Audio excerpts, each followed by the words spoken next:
आज की दुनिया में ये सोच कर के किसी को भी ताज्जुब होगा कि विज्ञान और टेक्नोलॉजी, औद्योगिकरण और नगरीकरण, जनतंत्र और विकास के इतने लंबे सफ़र के बावजूद दुनिया का हर तीसरा स्त्री पुरुष बेहद निर्धनता का जीवन जीने को अभिशप्त है।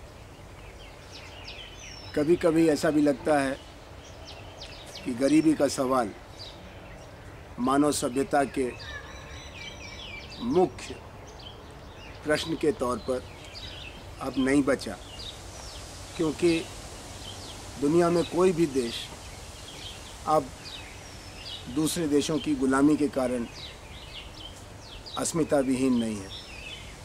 दुनिया के अधिकांश हिस्से में पूंजीवादी जनतंत्र या साम्यवादी नियोजन और या फिर राष्ट्रवादी आधुनिकीकरण के जरिए कई बुनियादी ज़रूरतों को पूरा करना राज्य, बाजार और समाज के संयुक्त या अलग अलग दायित्वों में माना जा चुका है। दुनिया के स्तर पर संयुक्त राष्ट्र संघ नाम की संस्था 1946-47 से आज तक बड़े पैमाने पर एक नौकरशाही विकसित करके बच्चों की शिक्षा से लेकर के श्रमिकों के अधिकारों तक के सवालों पर, मानव अधिकार की सुरक्षा से लेकर सभ्यता और संस्कृति के विमर्शों को बढ़ाने तक के ढेर सारे काम अपने जिम्मे ले चुकी है और उसके लिए दुनिया के अधिकांश देशों का परस्पर समझौता भी हो चुका है। लेकिन यह बहुत भयानक सच है कि दुनिया में गरीबी का सवाल बहुत तेज़ी से हम लोगों के हाथ से फिसलता जा रहा है। ऐसा लगता है कि अब गरीबी के सवाल का समाधान मुश्किल है, क्योंकि औद्योगिकरण में अब अगला कदम टिकाऊ साबित नहीं होने वाला। नए कारखाने, नए उद्योग धंधों में पर्यावरण प्रदूषण और प्राकृतिक संसाधनों का क्षय इस हद तक हो रहा है कि उससे धरती का बुखार बढ़ रहा है। इसलिए कल कारखाने के जरिए गरीबी निवारण की 19वीं शताब्दी की विस्मयकारी और आकर्षण भरी योजना के प्रति खुद गरीबों में विश्वास का संकट पैदा हो गया है। कारखाने बनाने का समाचार मिलते ही हजारों की तादाद में स्थानीय स्त्री पुरुष, भूमिहीन किसानों से लेकर जंगल में पैदा होने वाली चीज़ों पर आश्रित आदिवासी नर नारी इकट्ठा हो जाते हैं और असहमति के नारे लगाते हैं।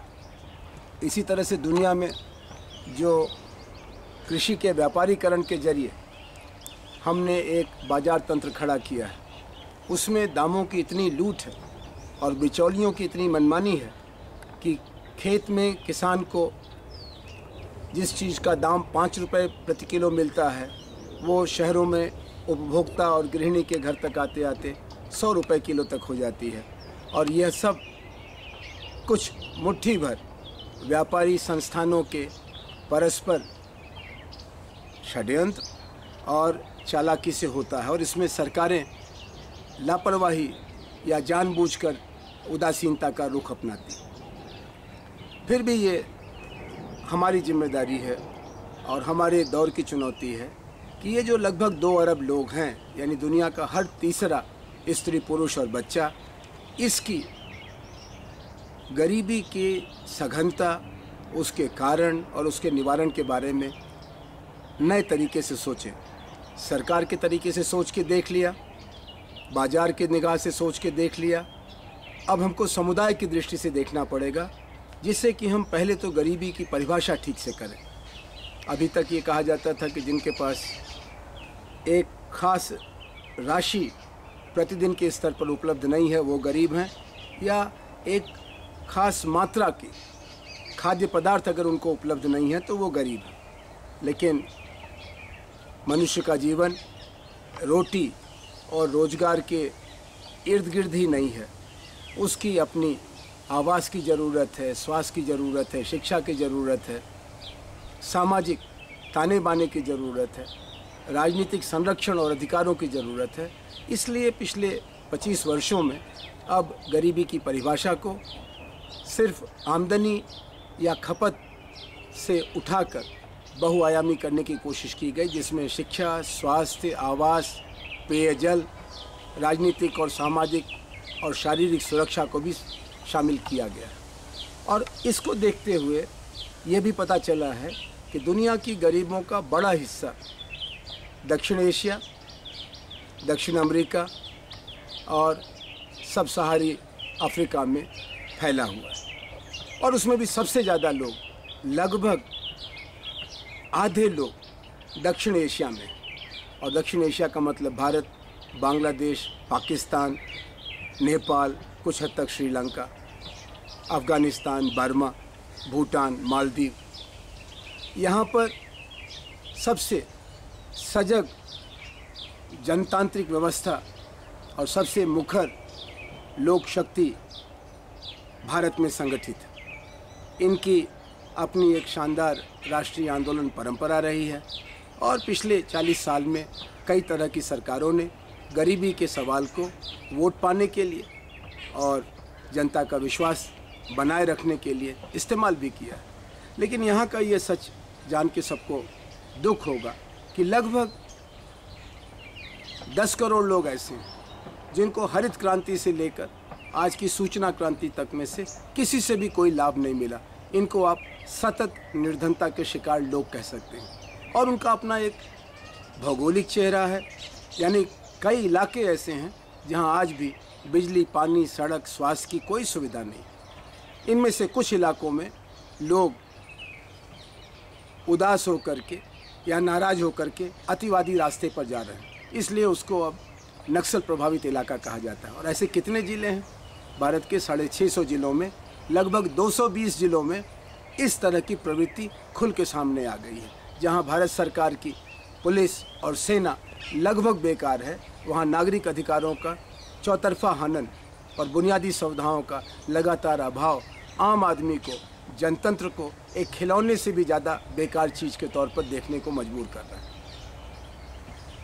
इस भौगोलिक चेहरे के साथ एक सामाजिक पक्ष भी जुड़ा है।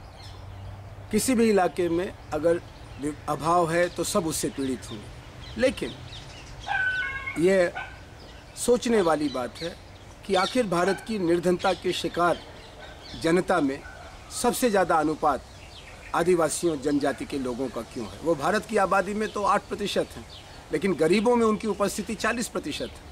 इसी तरह से भारत की आबादी में 15-16% हैं अनुसूचित जाति के लोग, लेकिन गरीबों में उनका अनुपात 25 से 30% है। और फिर अगर गरीबी के आंकड़े को आप निरक्षरता के आंकड़े से जोड़ें तो फिर बहुत सारी निर्धन और निरक्षर महिलाएं हैं। और इसी तरह से मुस्लिम समाज का एक अति पिछड़ा तबका है। तो जो छोटी जोत के किसान हैं, छोटी पूंजी के उद्यमी हैं जिनको हम स्वरोजगारी कहते हैं, भूमिहीन किसान हैं, खेतिहर मजदूर हैं, व्यवसाय की दृष्टि से यह लोग भी उस भयानक सच के हिस्से हैं जिसमें हम गरीबी की निरंतरता को देख रहे हैं, जहां पर राजनीतिक क्रांति, सामाजिक क्रांति, आर्थिक क्रांति का कोई स्पर्श नहीं है। अब इनका समाधान क्या है? समाधान के तौर पर पहले कुछ दिनों तक गरीबों को रुपया दो, गरीबों को गाय दो, गरीबों को कुछ राहत दो जैसी दृष्टि 1971 के गरीबी हटाओ सरकार के दौर से शुरू हुई। लेकिन गरीब के नाम पर जो साधन सरकारी महकमे से दिया जाता है वो उन तक पहुंचता नहीं। अगर पहुंचा भी तो उसका इस्तेमाल ठीक नहीं कर पाते। ये एक प्रधानमंत्री का दावा था कि भारत के संसाधन का कुल 15% आम आदमी तक पहुंच पाता है, 85% बिचौलिया, दलाल, अफसर, नेता लूट लेते हैं। ये भयंकर सामाजिक और राजनीतिक अपराध है, क्योंकि इससे जनतंत्र कमज़ोर हो रहा है, राष्ट्रीयता कमज़ोर हो रही है। ये पाया गया कि गरीबी के जो 3 बड़े कारण हैं, उनमें से पहला बड़ा कारण तो साधनहीनता है।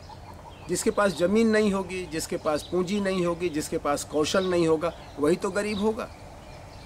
ज़मीन वाला, पूंजी वाला, शिक्षित व्यक्ति हमें गरीब की कतार में नहीं मिलेगा। बेरोजगार हो सकता है, कर्जदार हो सकता है, बीमार भी हो सकता है, लेकिन वो निर्धनता का शिकार नहीं होगा। तो पहला कारण तो गरीबी का साधन का अभाव है। और हम जानते हैं कि ज़मीन के बंटवारे, पूंजी के बंटवारे के सवाल पर किसी भी देश में भयंकर प्रतिरोध हुआ करता है। और भारत में तो अब बहुत सारे इलाकों में उतनी ज़मीन भी नहीं है कि हम उस तरह की कोई कल्पना कर सकें। फिर हमें देखना पड़ेगा कि हमारे पास दूसरे उपाय क्या हैं। दूसरा उपाय कौशल का प्रशिक्षण है और न्यूनतम मजदूरी को बढ़ाना है, क्योंकि गरीबी तो साधन का अभाव है। वो श्रम करने से पीछे नहीं हटना चाहते, लेकिन श्रम का अवसर तो मिले। जिस इलाके में संसाधन नहीं होगा वहाँ श्रम के अवसर नहीं होगी, क्योंकि किसान के पास खेत तो होगा, लेकिन बिना पानी के, बिना बिजली के, बिना सड़क के वो खेती नहीं कर सकेंगे।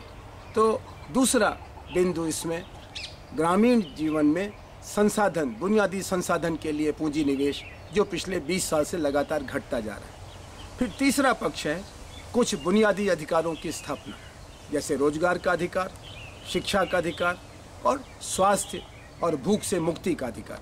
ये 4 अधिकार ऐसे हैं जिनके बारे में बहस तो चल रही है, लेकिन संजीदगी नहीं है। और फिर चौथी बात होगी राजनीतिक विकेंद्रीकरण।